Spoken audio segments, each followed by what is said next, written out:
Vous êtes de plus en plus nombreux à nous suivre et à participer à l'évolution de la chaîne Afrique N24, et sincèrement nous tenions à vous en remercier. Nous lisons tous vos commentaires qui enrichissent le débat et vraiment nous vous demandons de nous soutenir, en aimant les vidéos pour une large diffusion, et pour continuer à avoir une ligne éditoriale indépendante, et vous proposer de nouvelles émissions toujours de plus en plus enrichissantes.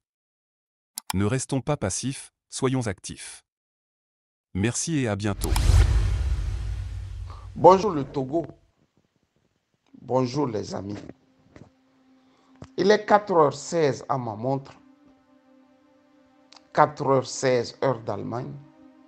Et je me fais ce plaisir de parler, de vous parler, dans l'espoir que les uns et les autres comprendront pourquoi je me lève si tôt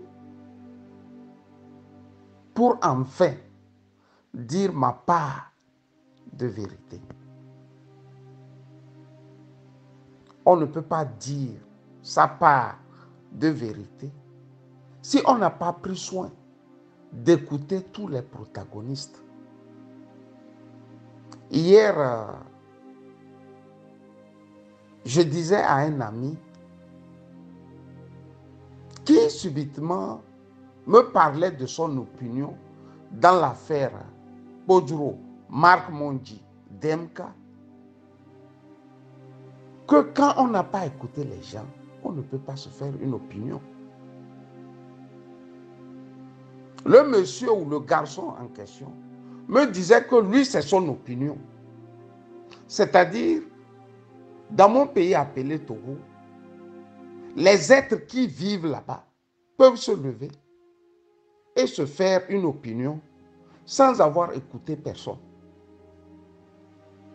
Tu te lèves, tu n'as pas écouté Faure Gnassingbé, tu n'as pas écouté l'opposition togolaise, tu n'as pas écouté le peuple togolais, mais tu te fais une opinion. Je prends cet exemple pour illustrer le drame dans lequel nous vivons. L'élément peut être long, je vais le faire en 2 temps pour permettre aux uns et aux autres de prendre un verre d'eau ou un verre de café, de souffler et de bien m'écouter, pas de bien m'entendre. Oui, hier 24 novembre, chacun a pu lire des murs et des pavertes. Ça allait dans tous les sens. Marc Mondji a pris en otage le prélat. J'ai même écouté une femme dire, Marc Mondji veut de l'argent pour les fêtes de fin d'année. Il veut de l'argent pour sa famille, ses enfants. Marc Mondji s'est introduit dans la vie du prélat. Marc Mondji, c'est celui-là qui est au milieu de l'église catholique et de Monseigneur Fanoko Podjoro et qui essaie de mettre les choses sens dessus afin que l'institution appelée église catholique et Monseigneur Fanoko Podjoro ait des problèmes. Quant à Monseigneur Fanoko Podjoro, on trouve qu'il a 94 ans et on veut faire passer un message. Le message selon lequel il est vieux et sénile. On veut faire passer le message selon lequel Monseigneur Podjoro est vieux et devenu sénile. Il n'a plus la capacité ou les capacités mentales. Il est rattrapé par l'âge et Marc Mondji en profite Et j'ai vu aussi les politiques, du moins leur formation ou leur regroupement, tirer aussi le pagne vers la machine politique. Les amis, j'ai eu la décence hier de faire une sortie. Et pour être franc, je faisais la sortie ne suivant que mon flair et mon intuition de journaliste. Et ça a payé. Ça a payé. J'ai fait une sortie dans laquelle j'ai interpellé Marc Mondy de l'ouvrir, de parler, de dire sa part de vérité pour que demain, les Togolais ne se mettent pas à écrire des livres, à écrire son histoire. J'ai conseillé Marc Mondy, je vous rappelle bien que je ne connais pas, de dire sa part de vérité. Sinon, les Togolais vont écrire des tomes. Ils vont écrire des tas de livres pour faire la démonstration que Marc Mondy est celui-là par qui le problème arriva au Togo. Et pourtant, les choses ne se trouvent pas là-bas. J'ai dit à Marc Mondy que moi je le comprends. Parce que c'est quand tu as vécu un problème que tu as acquis l'expérience nécessaire pour les autres. Je lui ai dit, le fait qu'il trimballe un vieux, malade, moi seul je pouvais le comprendre. Parce que moi j'ai vu ça. Il y a maladie et maladie. C'était mes phrases. Les amis, ça a payé cette sortie à Marc Mondy.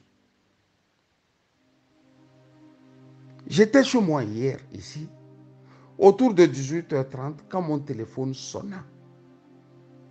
Au bout du fil, Marc Mondy.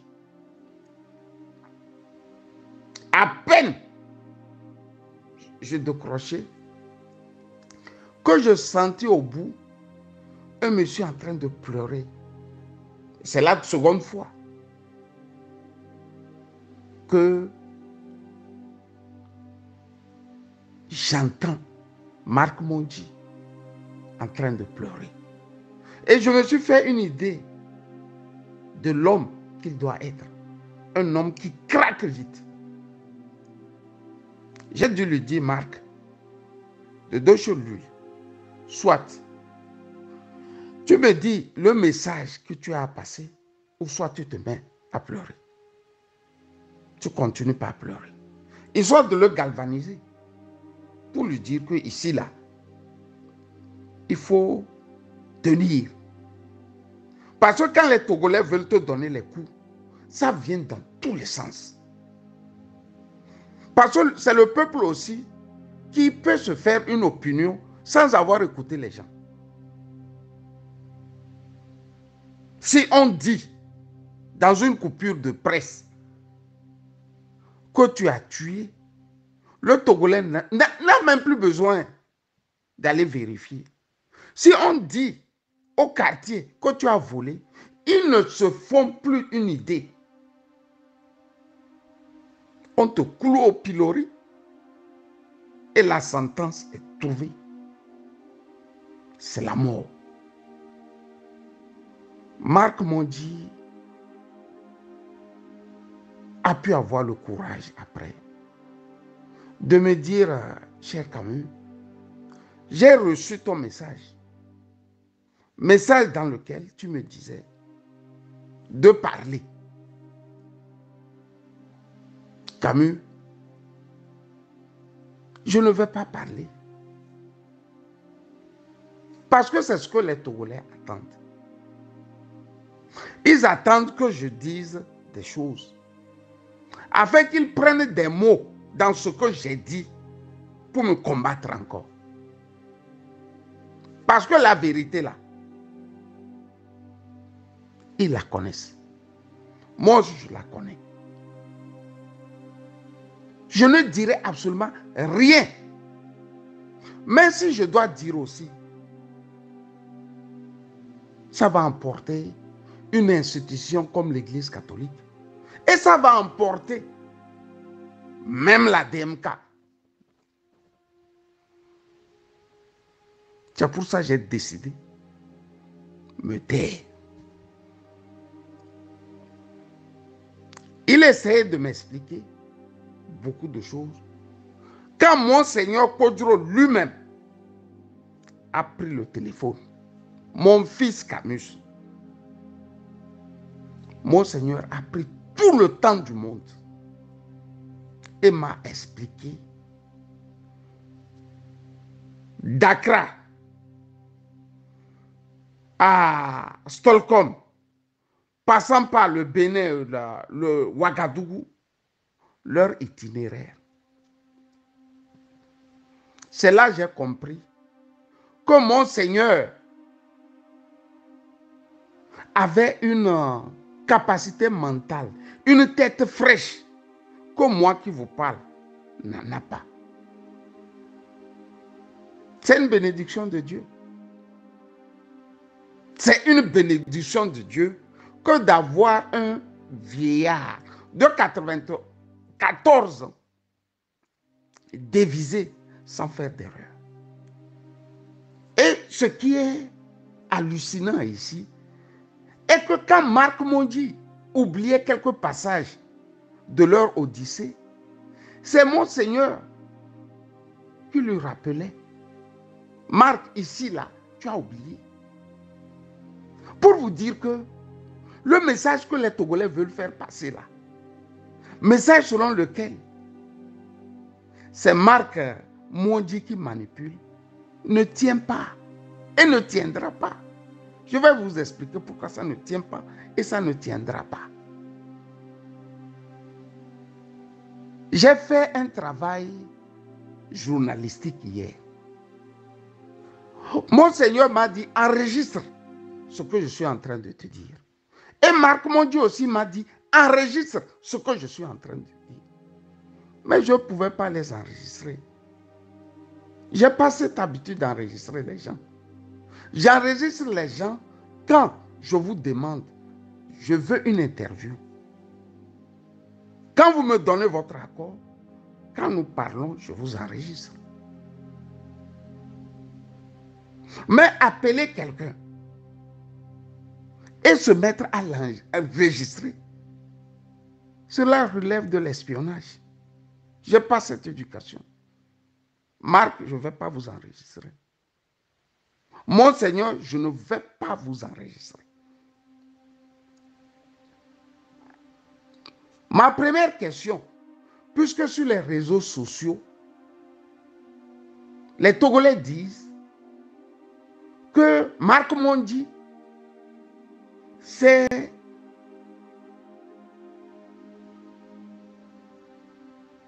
présenté à Monseigneur Kodjo. C'est-à-dire, c'est cet intrus qui se lève et cherche quelqu'un pour en faire son homme. L'homme par lequel lui, il peut vivre. Si on peut aussi le dire d'une manière très élémentaire. J'ai posé la question à Monseigneur. Monseigneur, comment êtes-vous arrivé à travailler avec Marc Mondi? Comment l'avez-vous connu? Moi aussi, je ne savais pas. Parce que j'ai eu une version dans le temps. Quand les gens donnaient des coups à la DMK, que Marc Mondi, c'est quelqu'un qui a la capacité de manipuler. C'est ce qu'on m'avait dit. Donc je voulais savoir si Marc Mondi a manipulé les gens pour être enfin aux côtés de Monseigneur Podjuro. Le vieux prélat va me dire, mon fils,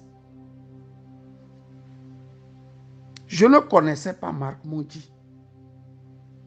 Marc Mondi m'a invité dans l'une de ses émissions.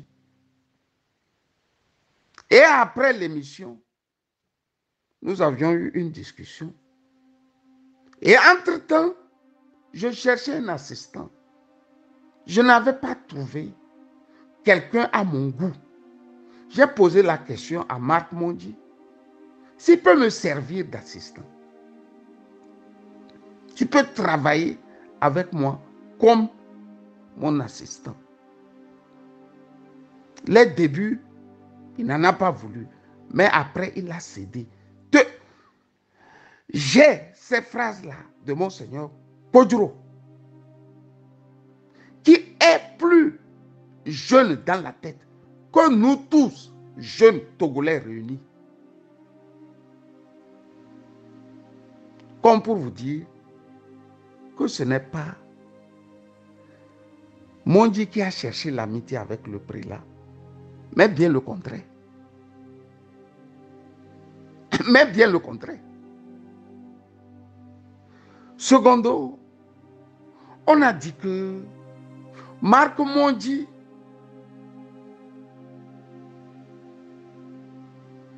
trouvait l'occasion de vivre bien sur le dos du prélat. Le prélat m'a expliqué leur itinéraire, d'abord au Ghana. Comment ils sont arrivés au Ghana?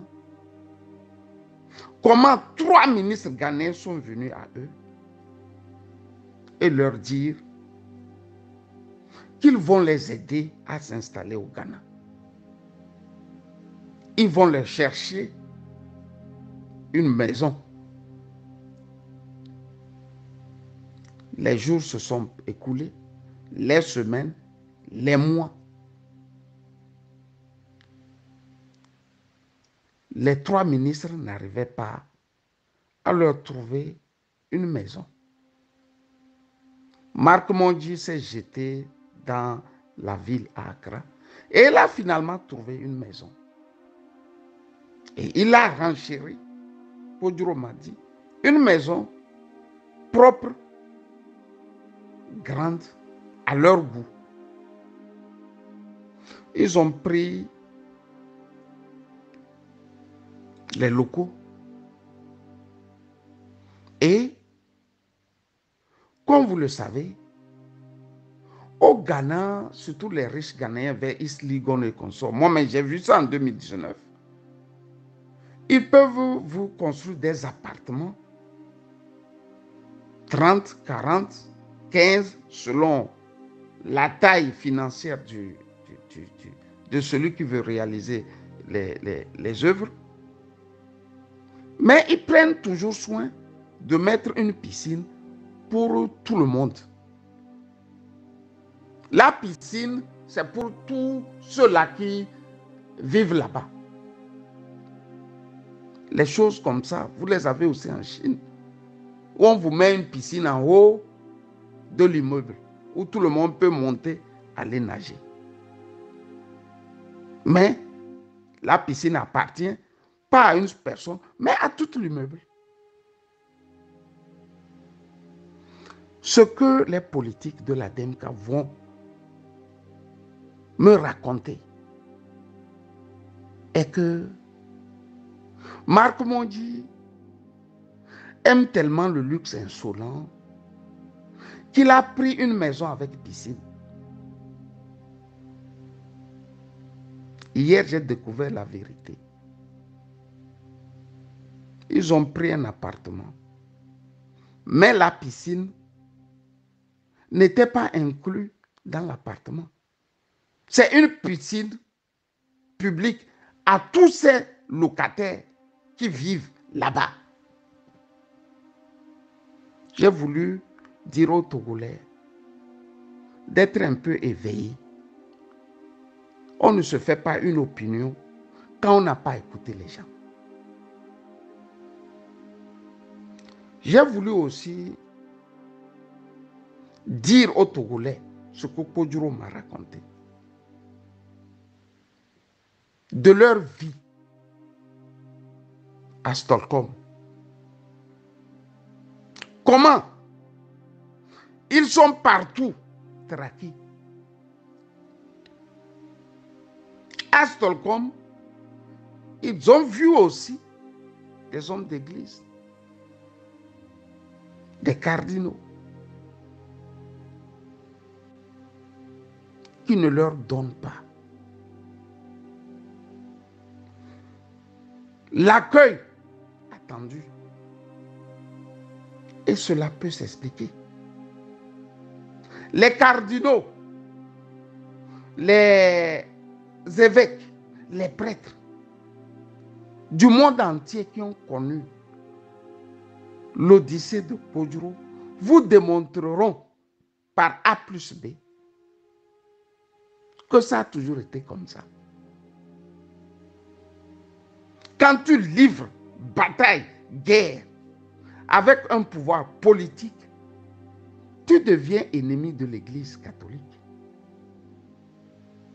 Il faut lire Serge Billet. Et si Dieu n'aimait pas les Noirs, lisez Serge Billet. Et si Dieu n'aimait pas les Noirs, et vous raconte tout ce qui se passe au Vatican. C'est-à-dire, il vous raconte ça dans la finesse la plus sereine, quoi. Les noms, ce n'est pas un roman où les personnages ne sont pas connus. Lisez ça. J'ai écouté hier quelqu'un dire que Kodjuro archevêque, partout où il passe là, on doit lui déplier un tapis rouge. C'est là que j'ai compris que le Togolais était d'abord un ignorant. D'autant plus que Kodjuro n'est pas n'importe quel évêque. Si Kodjuro était Bariga, qui est là en train de jouer au petit chat là, derrière les politiques, il aurait eu aussi le tapis rouge là. À partir du moment où tu affrontes le pouvoir politique, tu n'as plus affaire au pouvoir politique que tu as affronté, mais tu as affaire au Vatican. C'est ça le problème. On va trouver la formule pour dire que Kodjuro a de la famille. Je vais insister beaucoup sur ça. Kodjuro a des neveux. Kodjuro a de la famille. L'Église catholique veut bien prendre soin de Kodjuro. Le Vatican veut bien prendre soin de Kodjuro. On a entendu hier. On a lu hier. Tout et rien. Par la suite. Je vous reviens. Nous voici à la fin de la première partie développée par Camus Ali, et nous espérons vivement qu'il vous a été agréable. Nous sommes impatients de recueillir vos impressions, alors n'hésitez pas à nous les partager dans la section des commentaires si vous avez trouvé ce document informatif. En outre, nous avons remarqué que de nombreux spectateurs n'ont pas encore souscrit à notre chaîne. Votre soutien est crucial pour nous permettre de continuer à créer du contenu captivant pour l'Afrique des libertés. Pour nous encourager, veuillez cliquer sur le bouton j'aime. Exprimez votre soutien en appréciant et en partageant cette vidéo afin d'aider l'algorithme YouTube. N'oubliez pas non plus de vous abonner et d'activer la cloche de notification pour être tenu informé de nos prochains décryptages. Votre soutien continu à notre cause, celle de l'évolution positive en Afrique, est très apprécié et nous vous remercions de nous suivre. Restez connectés pour la deuxième partie.